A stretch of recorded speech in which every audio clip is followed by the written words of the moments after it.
경이란 분이 부엌에서 일하는 하녀들의 그 말을 우연히 듣게 됩니다. 한 하녀가 말하기를 나에게 5파운드만 있었더라면 얼마나 좋을까, 정말 행복할 텐데. 그 하녀의 말이 계속 귓가에 맴돌았습니다. 야, 나에게 있으나마나 한 그 5파운드가 저 하녀에게는 그렇게 행복을 가져다 주는구나. 그런 마음이 들어서 이 콩쿠토 경이 그 하녀에게 5파운드를 주면서 내가 우연히 들었는데 당신이 5파운드 필요한 것 같아서 내가 준다고. 그래서 돌아서면서 이 하녀가 이제 행복하겠지 하는 기대를 가지고 가는데 저쯤 가는데 뒤에서 들리는 하녀의 음성이 들렸습니다. 난 참 바보야. 5파운드나 하지 말고 10파운드나 말할 걸 난 그걸 왜 말을 못했지? 결국 환경이 사람을 만든 게 아니라 그 마음이 환경을 바꾸고 감사한 환경으로 또 볼 수 있다는 것이죠. 우스갯소리로 사람의 욕심은 너무 높아서 커트라인이 없다. 심지어 하나님조차도 사람이 욕심을 채울 수 없다는 말이 있습니다. 그래서 야고보서 1장 14절에 보면 오직 각 사람이 시험을 받는 것은 자기 욕심에 끌려 미혹함이니 욕심이 잉태한 지 죄를 낳고 죄가 장수한 지 사망을 낳는다는 말씀이 있습니다. 여러분, 우리가 감사하지 못하고 항상 불평, 불만을 토로하는 이유는 우리의 마음에 욕심이 가득해서 그렇습니다. 우리가 정말 욕심내야 될 것은 인생을 좀 감사하며 살려는 그런 마음가짐아닐까요? 감사하는 마음의 자세가 없는 한 우리의 삶은 언제나 빈곤하고 불만족스러운 것입니다. 여러분, 감사하며 사는 우리 성도로 받기 바랍니다. 그래서 요번 주까지만 설교하셨으니까 요번 주까지 감사하고 다음 주는 또 설교자고 바뀌니까 안 되겠지 이렇게 생각하지 마시고 올 한 해는 감사하는 삶이 아예 우리 마음 자세에 정착이 되고 내 삶에 그냥 감사 넘쳐서 좀 환경을 바꾸는 일이 일어날 줄 믿습니다. 우리 역사들이 한번 인사하겠습니다. 굉장히 축복된 사람이군요. 잘 될 줄 믿습니다. 잘 될 줄 믿습니다. 그러면서 막 몇 번을 갖다 눈을 뚫어다니고 보면서 잘 될 줄 믿습니다. 아주 축복된 사람이군요. 아주 축복된 사람이군요. 이 옆에 사람이 얼마나 잘 될지 우리는 감히 상상할 수도 없습니다. 아멘? 올해 좋은 일이 많이 벌어질 거예요. 왜? 좋은 일이 벌어서 감사한 게 아니라 우리가 감사하니까 하나님이 우리에게 그런 걸 주실 줄 믿습니다. 사도 바울은 복음을 전할 때 그의 복음 전도가 잘 되고 또 하나님의 능력이 나타나니까 주변에 시기하는 사람이 많아졌어요. 그래서 사도 바울은 자꾸 시기합니다. 그래서 그런 시기와 오해, 요즘 말하면 부정적인 댓글 다는 사람이 많은 거예요. 그런 것이 많은 이런 때에 사도 바울이 자기 자신을 변론하고 자기를 좀 방어하기 위해서 자기 얘기를 합니다. 그러면서 그 내용 중에 가장 훌륭한 내용이 오늘 본문의 그 읽은 거라고 생각합니다. 사도 바울의 신앙의 진짜 자랑이 이 사도 바울이 갖고 있는 그 마음의 중심이 뭐가 있는지를 보여주는 것이 오늘 본문이라 생각이 듭니다. 사실 조금 이상한 표현일 수도 있죠. 내가 부득불 자랑할 텐데 내가 억지로라도 마지못해 내가 자랑한다. 내가 정말 말을 안 하려고 했는데 이 말은 꼭 해야겠다. 이게 진짜 이게 내 마음이기 때문에 이걸 말하겠다. 부득불 자랑한다는 거죠. 근데 그 자랑 내용이 뭐냐면 내가 약한 것을 자랑하자. 내가 약한 걸 자랑하자. 뭔가 논리가 안 맞아요, 여러분. 일반적으로 행복의 조건, 감사의 조건은 뭔가 많이 가져야 되고 또 특히 남보다 많이 우월하거나 또 강하거나 이래야 되지 않습니까? 그래서 다른 사람보다 더 좋은 환경을 가지려고 사람이 노력하는 거예요. 우리가 지난 일주일도 열심히 일한 것이 먹고 사는 문제도 있지만은 또 내가 해야 될 기본적인 의무사항도 있지만 어떻게 보면 더 열심히 하려는 그 마음의 동기는 남보다 좀 잘 살고 뛰어나고 남보다 좀 비교해서 부족하지 않게 보려고 하는 것도 있지 않았겠습니까? 이게 일반적인 행복의 조건이에요. 많이 받아야, 많이 가져야 누굴 줄 수도 있고 베풀 수도 있고 사람 임신이 쌀독에 사는 날이잖아요. 집안에 돈이 많고 쌀이 가득하면 넉넉한 마음에서 누굴 줄 수도 있다는 거예요. 그게 일반적인 상식이죠. 약해서 어떻게 남을 도울 수 있겠습니까? 내가 없는데 누구에게 줄 수 있겠어요? 그런데 이 바울은 자기 약한 걸 자랑한다 하는 결론을 맺었는데, 사실 우리가 읽은 11장 앞부분 보면 다 읽지 못했지만 거기에 보면 그런 내용들이 많고 23절부터 보니까 아주 리얼하게 자기 얘기를 썼어요. 여러 번 감옥에 갇혔고 수없이 채찍으로 맞았으며 죽음을 눈앞에 둔 적이 한두 번이 아닙니다. 유대인들에게 39번씩 맞는 태형을 5번이나 당했습니다. 39번이 뭐냐면, 유대인들이 고문을 당할 때 채찍으로 때리면 40대를 맞으면 죽는다고 이렇게들 생각하고 있었습니다. 그래서 39대를 맞았다는 것은 바로 죽기 직전까지만 때린다는 뜻이거든요. 이런 매를 5번 맞았다는 거예요. 25절 보니까 몽둥이로 맞은 것이 3번이고 돌로 맞은 것이 1번이고 파손을 당한 것이 3번이고 그리고 밤낮 하루를 바다 위에서 표류한 적도 한 번 있었다는 거예요. 여러 번 길고 어려운 여행을 하면서 강이 범람하고 강도를 만나고 내 동족인, 심지어 이방에서 아니면 내 동족인, 내 친척인, 내 혈육인 유대인뿐만 아니라 이방인의 박해로 중매고를 수없이 일어났다. 여러 동네에서 폭도들에게 곤욕을 겪고 광야와 사나운 바다 위에서 겨우 목숨을 건진 적도 있었다. 거짓 그리스도인들에게 어려움을 당한 일도 있었다는 거예요. 같은 믿는 형제인 줄 알았더니 사기를 치고 거짓말하고 뒤에서 수군거리고 했다는 것이죠. 피곤에 지치고 고통에 시달려 잠 못 이룬 밤을 수없이 지냈다는 거예요. 불면증에 시달렸다는 거죠. 줄이고 목말랐으며 먹을 것이 없이 지낸 날도 수없이 많았다. 몸에 걸칠 옷이 없어서 쉬에 떠는 적도 있었다는 거예요. 여러분, 바울의 얘기를 들으면 이건 가장 불우한 사람 아닙니까? 가장 억울하고 고통스러운 상황에 있는 사람을 말하는 거 아니에요? 이 사람처럼 되지 말아야 되죠. 우리 예수 믿더라도 이렇게까지 고난당하면 뭐하러 예수 믿겠어요? 예수 믿고 복 좀 받으려고 했더니 예수 믿고 고난당하고 어려움과 또 사람들이 거짓 고발당하고 한다면 이거 예수 믿을만 나겠어요, 여러분? 사도 바울은 이런 얘기를 쭉 하는 거예요. 그런데 여러분, 이런 환경에 대해서 자기 고난을 말했지만 분명한 것은 이 말 중에 사도 바울은 자기의 신세를 한탄하거나 자기가 환경에서 불평한 건 아니라는 것이죠. 이런 일이 있었다는 것이지 이게 나에게 불만이고 이래서 내가 원망스럽고 이래서 내가 주님 믿는 것이 의심스럽다고 한 게 아니라는 거예요. 그럼에도 불구하고 그의 길로는 늘 감사했습니다. 어떻게 이런 것들이 감사가 되고 어떻게 이런 것들이 자랑이 될 수 있을까요? 이런 역설적인 감사가 어떻게 나오시는 걸까요? 스코틀랜드에 설계됐던 조지 매티슨이라는 분이 있습니다. 이분이 목회를 하는 와중에 시력을 상실하기 시작해서 결국은 시력을 완전히 상실해버린 거예요. 이로 인해서 약혼역에 파업까지 당했습니다. 깊은 상심에 빠졌습니다. 내가 하나님 일을 하는데 내가 왜 이런 일을 당해야 되는가?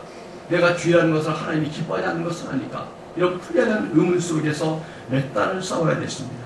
모든 걸 내려놓고 하나님을 믿는 이 또 특히 사역을 그만두고 떠나고 싶었습니다. 그런데 어느 날 그가 마음을 바꿨습니다. 그리고 다음같이 기도했습니다. 나의 하나님, 저는 저의 장미에 대해서는 수없이 감사를 드렸지만 제 몸의 가시에 대해서는 단 한 번도 감사를 드린 적이 없습니다. 제가 가진 십자가의 영광에 대해서 가르쳐 주옵소서. 제 가시의 가치에 대해 가르쳐 주옵소서. 제가 고통의 길을 통해 당신께 가고 있음을 깨닫게 하옵소서. 제 눈물이 저의 무지개를 만든다는 것을 보여주옵소서. 그의 감사는 정말 쉽게 하기 힘든 감사입니다. 인생에서 가장 힘들고 어려운 시기에 모든 것을 다 잃은 그가 감사를 통해 놀라운 하나님의 위로를 발견한 것입니다. 제가 지난 주 목요일에 저희 노회에서 정비노회라면서 이제 노회장으로 추대받아서 노회장에 취임하게 됐습니다. 많은 이제 저희 책임 있고 의무가 1년 동안 주어졌습니다. 그래서 이 일은 목사 개인의 어떤 사익이 아니고 저희 교회를 믿고 그래서 이 교회가 노회장으로서 일할 수 있도록 기도하고 뒷받침할 걸 믿었고 또 우리 노예가 그런 노예장이 항상 필요하기 때문에 제가 어떤 순서에 의해서 이렇게 된 것일 겁니다. 그런데 그 노예 중에 회원들을 소개하는데 다른 데서 다른 지방에서 이겨놓은 새로운 회원들을 소개하고 또 부교육자였는데 또 어떻게 되면서 또 소개하고 이런 소개하는 새로운 신입회원을 소개하는 중에 특이한 한 분을 소개했습니다. 그분은 안철홍 목사라는 분인데 이분은 우리 이 지역에 계신 분이었어요.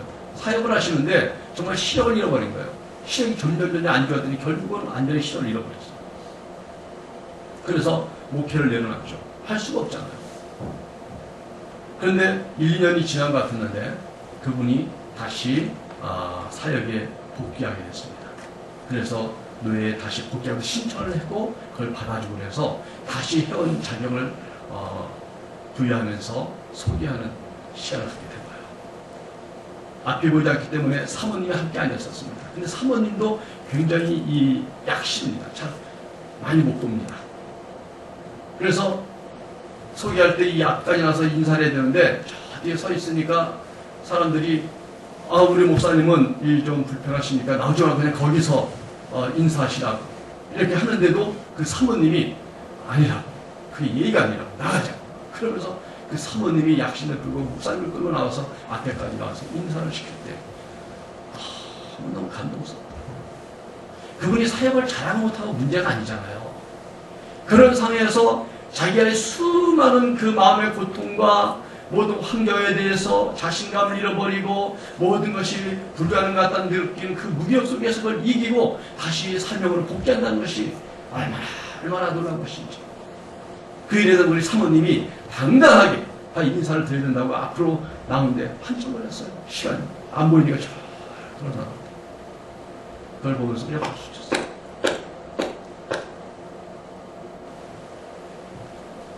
사도 바울은 오늘 말하기를 내가 부득불 자랑할진대 내가 약한 것을 자랑하리라. 가장 혹독한 환경을 경험한 바울은 원망하는 것이 아니라 도리어 자신이 어려움에 처했던 것을 자랑한다는 말하고 있습니다. 어떻게 이런 말이 가능한 것입니까, 여러분? 그것은 이 사도 바울이 역사적인 감사, 정말 제 가시가 박힌 것 같은 그런 삶을 살고 있으면서도 감사할 수 있는 것은 그 원인, 그 동기, 그 모든 결론은 뭐냐면 이런 모든 환경을 초월하는 하나님의 그 은혜를 경험했기 때문입니다. 이런 말을 하는 바울은 자신의 간증을 넘어가면 12장에서 이런 간증하고 있습니다. 내가 그리스도 안에 있는 한 사람을 아노니 그는 14년 전에 셋째 하늘에 이끌려 간지라.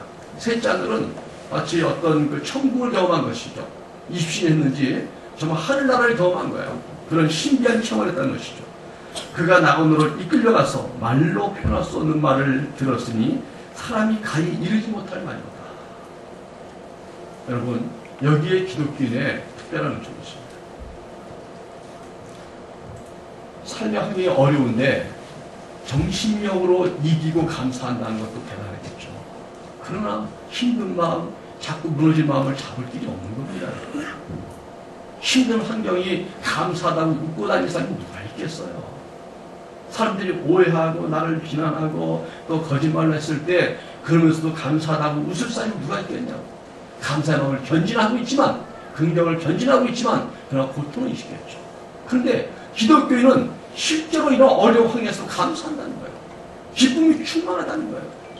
실제 기쁨이 마음속에 가득 찬다는 거예요. 이게 어떻게 가능한 것이냐. 이 고통스러운 환경과 정말 범사에 감사라는 이 하나님의 명령과 이 말씀, 이것이 가능한 것의 중간에 뭐가 있는가. 그것이 하나님의 은혜가 존재하기 전에는 이게 가능하지 않는 것입니다, 여러분. 이건 정신력 일이라는 게 아니에요. 너의 마음가짐을 가다듬어라. 그런 게 좋은 거다. 네가 힘든 환경을 갖다가 불편하다고 바뀌었냐. 감사한 마음을 가져야 네가 좀 잘 될 수 있을까. 이 정도 수준의 이러한 정신적인 마인드 컨트롤이 아니라는 거예요. 실제로 감사하다는 거예요. 사도 바울이 무슨 말합니까? 항상 기뻐하라. 범사에 감사하라. 내가 다시 말하노니 기뻐하라. 사도 바울의 마음은 진정한 기쁨이 있었던 거예요. 이게 어떻게 가능한가? 그 가운데 하나님의 놀라운 은혜가 있었어요. 그리고 오늘 이 간증하는 12장에는 보니까 하나님의 그게 특별히 부르신 하나님의 은혜의 체험이 있었던 거예요. 그의 고난과 그의 자랑 사이에는 바울의 영적 경험이 존재했습니다. 그 말은 바울이 세상에서 수많은 고난을 당했지만 이 고난에 비교할 수 없는 놀라운 체험을 했다는, 주님의 평강을 체험했다는, 주님이 보이시는 은혜를 체험했다는 거예요. 네가 이 세상에 이 정도 고통을 당하지만 봐라, 너가 나에게 왔을 때 이 하나님의 나라, 하나님의 세계 속에 네가 받을 그 영광과 은혜를 생각한다면 이 땅에서 고난은 아무것도 아니라는 것이죠. 여러분, 만약에 오늘 24시간 하루인데 우리에게 20시간 동안 쭉 뛰라고 한번 해봅시다. 4시간만 자고 20시간 내내 계속 뛰라고, 운동장을 계속 뛰라고. 불평이 나고 있죠. 힘들죠. 쓰러지지 못하죠. 근데 예를 들어서 이렇게 말합시다. 오늘 하루 종일 20시간만 뛰면은 오늘 금메달, 그 올림픽 금메달 하나 주겠다면 여러분 하루 20시간 뛰어갖고 금메달 따면 그거 못하겠어요? 아니, 선수들이 10몇 년 훈련하고 연습하고 전문교육을 받아갖고 또 올림픽을 위해서 4년을 열심히 준비해 뛰어도 메달을 딸까 말까 했는데 오늘 20시간 뛰어서 금메달 준다면 누가 못 뛰겠다. 아마 우리에게 김혜균 장군이 제일 나올 거예요. 내 이럴 줄 알고 평소에 마라톤 많이 했다고. 20시간. 아니, 20시간 뛰어서 그거 한다면 누가 안 해보겠냐. 우리같이 운동 안 해갖고 한 5분만 뛰어도 헉헉거리는 사람도 그래도 해보기라도 해야지. 그죠? 살살 뛰어보면 되잖아요. 살살. 지난번 작년에 우리 체육대회 보니까 막 뛰고 나는데 줄넘기를 하더라고. 그래서 우리는 열심히 뛰어서 하는데 김석원이라고 말은 못하겠는데 나머지 이렇게 뛰는데 거기는 이렇게 뛰더라고. 오래 가겠다는 거죠. 오래 가겠다는 거지. 오래 뛰겠다는 거. 살살 오래. 아주 머리가 좋아요. 아니, 빨리 뛰지 않고 20시간 뛰어라면 20시간 뛰도록 살살 나서 우리 한번 다 해보지 않겠어요? 우리 아마 박동영 원사님도 아마 건강하시니까 아유 나도 해보겠다. 응? 오늘 주문 주지 않으면 뛰면 20시간 못 뛰겠냐고. 응? 내가 옛날에 하나 했는데 말하면서 응? 우리 다 도전할 거예요. 아무 보상 없이 20시간 뛰라면 몸만 부패 나오겠지만 그 대가가 너무 크다면 그건 아무것도 아니잖아요. 사도 바울은 그걸 경험한 거예요. 하나님의 은혜를 경험하니까 주님, 사람들은 날 이해하지 못하고 또 나 자신도 어떤 고난 속에 빠졌지만 그러나 이 고난이 주님 주신 영광에 비교하니 너무도 작은 일이었습니다. 그 은혜 생각할 때 그 마음에 큰 기쁨이 있었던 거예요. 주님의 약속이 믿어지는 거예요. 주님을 위한 그 고난이 너무 가치 있는 거예요. 너무 귀한 거예요. 여러분, 이 체험은 바울이 사명을 감당할 수 없이 연약했기 때문이 아니라 하나의 베푸르신 은총입니다. 그래서 자신의 연약한 것을 자랑한다는 거예요. 내가 이렇게 약해지고 내가 무너진 것이 내 인생에 너무나 많지만 그러나 이것 때문에 내가 이 큰 영광을 받는다니 너무 감사하다. 신앙인의 감사는 세상 사람들의 감사와 차원이 다릅니다. 세상에서는 좋은 일이 있을 때나 환경이 좋을 때나 감사합니다. 그러나 하나님의 뜻 안에서 감사하며 살려는 사람들은 어떤 환경에서도 감사해야 될 줄 믿습니다.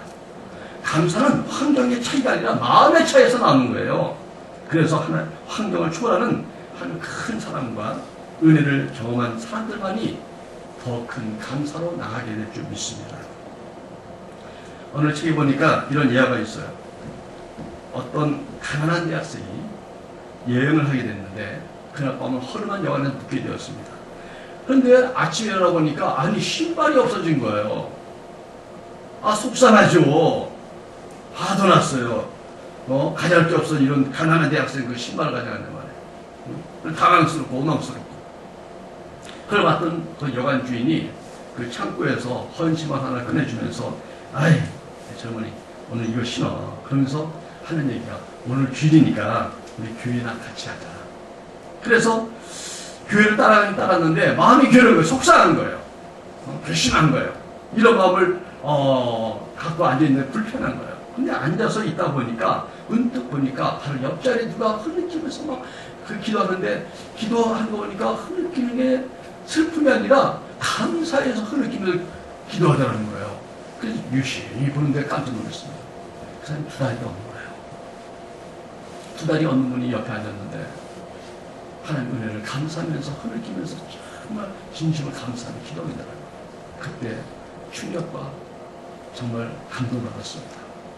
나는 신발 하나 없어진 것 때문에 이렇게 오늘 기분 너무너무 나쁜데 이분은 이렇게 큰 손상을 당하셨지만 이렇게 어떻게 감사하며 살 수 있는가. 그런 거 보니까 참 대단해 보이고 또 내가 부끄럽기도 하고 그래서 이 일을 계기로 그 대학생은 감사의 사람을 변합니다. 그가 바로 독일의 재무장관이었던 마르틴 바덴입니다. 1967년에 이스라엘 총리가 된 골다 메이 여사가 자신의 자서전에 이렇게 썼습니다. 나는 내 얼굴이 못생긴 것에 감사합니다. 나는 못났기 때문에 기도했고 못났기 때문에 열심히 공부했다. 나의 약점은 이 나라에 도움이 되었다. 나의 절망은 하나님의 소망을 깨닫는 기회가 되었다고 말했습니다. 그녀는 12년 동안 수상자가 있었지만 사실 남모를 병이 있었습니다. 그는 백혈병과 사투를 벌리는 싸움을 했습니다. 그러나 국민들에 알리지 않고 이거를 싸우면서도 자신의 직무를 성실하게 감당했습니다. 나아질 때마다 하나님을 붙들었고 아무리 힘든 순간에도 수상이 해야 될 일을 조금도 소홀히 하지 않았습니다. 그녀는 하나님이 주신 소중한 직분을 항상 귀하게 여기며 살았습니다. 여러분, 두 가지 종류가 있다고 생각됩니다. 첫째 감사는 조건부 감사입니다. 이건 1차원적인 감사입니다. 그냥 내가 잘 되거나 더 많이 갖거나 소원이 성취되거나 남보다 좀 비교해서 내가 우월해지면 하는 감사가 조건부 감사입니다.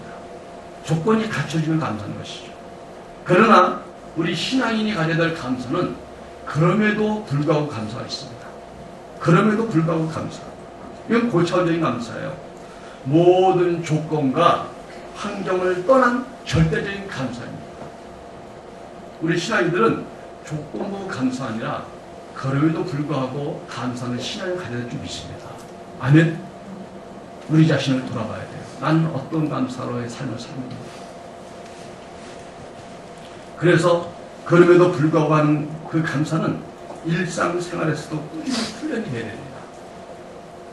제가 감사에 관한 책을 쓴 어떤 분의 책을 보니까 그분이 일상에서 감사하는 것을 이렇게 써놓은 걸 봤어요. 제가 몇 개 적어왔습니다. 아픔 중에도 신앙을 잃지 않아서 감사합니다. 시험에 떨어졌는데 포기하지 않고 다시 도전할 마음을 주셔서 감사합니다. 실직의 상황일 때 나를 위로하고 격려해주는 가족이 있어서 감사합니다. 외로울 때 그 시간에 나를 사랑하시는 주님을 생각할 수 있어서 감사하고 속썩이는 자식을 통해 인생을 배우게 하시니 감사하고 경제적 어려움이 자녀들을 일찍 철들게 하셨으니 감사하고 작은 집에서 살게 되니 청소할 것이 많지 않아 감사하고 외톨이가 되었을 때 지나온 삶을 되돌아볼 수 있게 되어서 감사하고 사고로 육체적 아픔을 겪고 있지만 그로 인해 갖고 있는 것들의 소중함을 느끼게 하시니 감사하고 힘든 직장 생활을 경험하며 그간 부모님이 걸어오신 고단한 삶을 이해하고 감사할 수 있게 하시니 감사합니다. 모든 삶의 어려움을 감사의 눈으로 보니까 감사합니다. 잃어버린 것보다 얻은 게 더 많다는 것이죠. 미국의 사업가 스탠리 텐이라는 박사 있습니다. 그분은 많은 돈을 벌었습니다. 유명해졌습니다. 자기 생애 가장 절정으로 올라갔습니다. 근데 이러한 가장 절정일 때 갑자기 병이 발견됐는데 척추암 3기입니다. 아주 고치기 힘든 병이다. 그래서 사람들이 아깝다, 안 됐다, 다 죽인 줄 알았습니다. 근데 몇 달 뒤에 이 사람이 건강한 몸으로 툭툭 털고 다시 출근하고 복귀한 거예요. 사람들이 깜짝 놀랐죠. 어떻게 된 거냐? 어떻게 치료했냐? 아주 놀랍죠. 근데 그분이 하는 얘기가 그겁니다. 저는 하나님 앞에 감사함 밖에 없습니다. 매 순간 이렇게 기도했습니다. 하나님, 병들어 죽게 된 것도 감사합니다. 하나님, 비록 죽음 앞에 서 있지만 감사할 것밖에 없습니다. 살려주시면 살고 죽으라면 죽겠습니다. 하나님, 무조건 감사합니다. 이렇게 매일 감사하고 감사했더니 삶의 일상의 모든 감사로 바꾸고 감사하는 삶을 살았더니 언제인지 모르게 암세포가 사라졌다는 거예요. 건강을 되찾았다는 거예요. 여러분, 대개 암이라는 게 어디서 나오는 거예요? 암은 교통사로 오는 게 아니에요. 암은 누구한테 맞아서 오는 게 아닌 겁니다. 암은 내 마음의 걱정과 근심, 염려와 아주 극한 그 스트레스들이 내 세포를 죽이고 그 세포를 더 뭉치게 만들어서 결국은 그 세포가 죽은 세포가 돼서 암세포가 된 거잖아요. 그 스트레스고 감사할 줄 모르는 또 긴장된 삶에서 오는 것이죠. 요즘에 미국의 정신병원에서는 우울증 환자들을 치료하기 위해서 약물보다는 감사치료법을 더 많이 사용한다고 합니다. 환자들로 하여금 자신의 삶에서 감사한 일들이 무엇일까를 찾아내게 하고 감사를 회복하도록 돕는다는 거예요. 근데 놀랍게도 약물 치료보다도 이 감사치료법이 훨씬 더 효과가 탁월하다고 합니다. 이 감사치료법은 단지 정신과적인 치료만 효과 있는 게 아니라 이 스탠리 탱과 같이 육체 질병에도 대단한 효과가 있다는 거예요. 그래서 존 헨리 박사도 감사는 항암제다, 감사는 해독제고 감사는 방부제다, 그런 표현했습니다. 여러분, 우리는 그럼에도 불구하고 감사를 해야 됩니다. 조건이나 이유를 따른 감사는 그 조건의 이유가 달라지거나 바뀌면 곧바로 불평이나 불만으로 돌아서게 됩니다. 우리 애기들을 볼 때 가끔 그런 걸 봐요. 우리 애들은 어리잖아요. 그리고 좀 순수하고 단순하잖아요. 밖에서 울고 들어옵니다. 왜 울어? 그랬더니 언니가 때렸어, 오빠가 때렸어. 그럼 오빠가 울고라 그래. 그래서 왜 때렸어? 야단치고 동생 사랑해야지. 응? 동생한테 미안하다며. 딱 잡고 미안해. 그래서 이렇게 하고 그럼 나가 놀아. 여러분, 우리는 누구한테 한 대 맞으면요 몇 년 갑니다. 그 상처가 볼 때마다 집국지도 보기 싫어. 그쪽은 바라보기도 싫고 생각하면 불을 끌어. 그죠? 근데 걔는 금방 싸우고 오빠도 얻어맞고 울었던 애가 나가서 1분 다니고 엄마 무슨 좋아하고 막 뭐 사줘, 오빠랑 어디 갈 거야? 애들은 얼마나 순수한지 몰라요. 그죠? 최소 우리 이런 회복력이라도 일단 본받으십시다. 응? 우리 누가 약간 이상한 말 하면 잠이하나 잠 안 자고 검색하다 보면 더 괘씸해져. 막 옛날 때 다 생각나. 특히 여러분들 남편이 속썩이면 그죠? 결혼하기 전까지도 다 생각이 나. 저도 속았어요. 잊어버리겠다고 끝내겠다고 했는데 속상할 때 하면 다 그 기억하고 있더라고. 우리 하나님은 잊어버리면 다 잊어버리고 다시는 안주 안 하시거든요. 근데 여자분들은 안 그런 것 같아. 절대 여자한테 안 좋은 거 이렇게 말하면 안 되냐. 정보 흘리면 나중에 그걸 계속 붙잡아서 평생 합니다. 그러니까 여러분들은 기억력이 너무 좋아요. 그러니까 우리들 조금만 당해도 밤새 봅니다. 밤새 잠 못 자. 석사가 잊고 그러잖아요. 근데 애들은 금방 해보여요. 그런데 이런 애들의 이런 변화도 일차원적이잖아요. 우리 믿는 사람들은 조금 더 그래도 키워서 그럼에도 불구하고 감사하고 그럼에도 불구하고 하나님의 절대 감사를 가지고 삶을 이겨나가야 감사 생활을 영위할 줄 믿습니다. 조건부 감사보다 그럼에도 불구하고 감사를 바꿀 수 있는 방법은 사도 바울처럼 하나님의 은혜를 깨닫고 하나님의 은혜를 경험하고 하나님의 은혜를 기억하는 겁니다. 여러분, 여러분의 삶의 가시는 무엇입니까? 여러분을 괴롭히는 삶의 환경은 어떤 것들이 있습니까? 그런데 그 환경과 삶의 가시에 대해서 여러분은 어떻게 반응하고 있습니까? 자신의 삶의 가시에 대해서 환경을 뛰어넘는 상황, 조건을 뛰어넘는 그런 감사를 정말 할 수 있으십니까? 만약 현재 조건부 감사에 머물러 있다면 그럼에도 불구하고 감사한 삶으로 자신을 결단시킬 수 있는 능력이 있다고 좀 보십니까? 여러분, 말씀을 많이 들어도 그 말씀 듣고 실행하지 않으면 그 말씀이 땅에 떨어져도 그 말씀이 땅에서 싹이 나고 자라서 열매 맺지 않는다면 그 씨는 살아나지 못한다면 소용없는 것입니다. 하나님의 말씀은 기적을 일으킬 수 있는 능력이 있지만 그 말씀을 듣고 내 것으로 아멘하고 받아들이고 순종할 때 거기에서 삶의 기적이 일어나고 합니다. 나에게 주는 가시와 환경에 대해서 감사할 줄 모른다면 우리는 어떻게 미래의 환경을 바꿀 수 있을까요? 지금 문제를 해결하지 못하는데 지금의 조그만 가시로 인해서 불평함이 있는데 미래를 어떻게 우리의 장밋빛으로 환하게 바꿀 수 있을까요? 주님께서 말씀하십니다. 할 수 있거든이 무슨 말이냐? 믿는 자의 능치 못함이 없느니라. 범사에 감사가 이는 그리스도 예수 안에서 너희를 향하신 하나님의 뜻이라고 우리에게 분명히 말씀하고 계십니다. 여러분, 감사만이 환경을 바꿉니다. 감사만이 환경을 이깁니다. 감사만이 환경을 축복으로 변화시킬 수 있는 능력이 있습니다. 오늘 이 시간 우리가 바울처럼 기도해야 돼요. 주님, 내 삶에 원망스러운 거 많아요. 비교해서 남보다 힘든 거 많아요. 지금 상황도 쉽지 않습니다. 그러나 내 약한 것으로 감사했다는 바울의 이런 고백을 통해서 주님, 오늘 내 마음을 바꾸겠습니다. 내가 신앙이면 전능하신 하나님을 믿고 그분의 아들 예수 그리스도의 그 십자가 그 부활의 능력을 믿는다. 주님, 나의 그 능력 주사 나를 도와주세요. 여러분, 기도되는 날. 귀신 들리는 아이를 가진 부모가 와서 예수님께 고쳐달랍니다. 말하기를 예수님 할 수 있다면, 만약 if 할 수 있다면 우리 좀 고쳐주세요. 예수님 단하게 말씀이 할 수 있건 무슨 말이냐? 믿는 데 능치 못함이 없느니라. 믿음이 적은 자들아. 그 아빠가 깨닫고 즉시 말을 바꿉니다. 내가 믿습니다. 내가 믿습니다. 여러분, 삶을 변화시킬 사람들은 만약이란 말을 하면 안 됩니다. 나중이란 얘기도 하면 안 됩니다. 때가 되면 말하면 안 됩니다. 지금 준비 안 됐다고 말하면 안 됩니다. 오늘이라는 시간에 내가 결단하지 않는다면 내 삶의 변화는 일어날 수 없는 것이고 내 환경 그대로 나를 처절한 환경으로 기다리고 있게 만드는 것입니다. 우리는 아직 남아있는 미래가 있습니다. 이 미래를 어떻게 살 것인가 우리는 고민하지만 중요한 것은 오늘 내 자세가 그 미래를 바꾼다는 것이죠.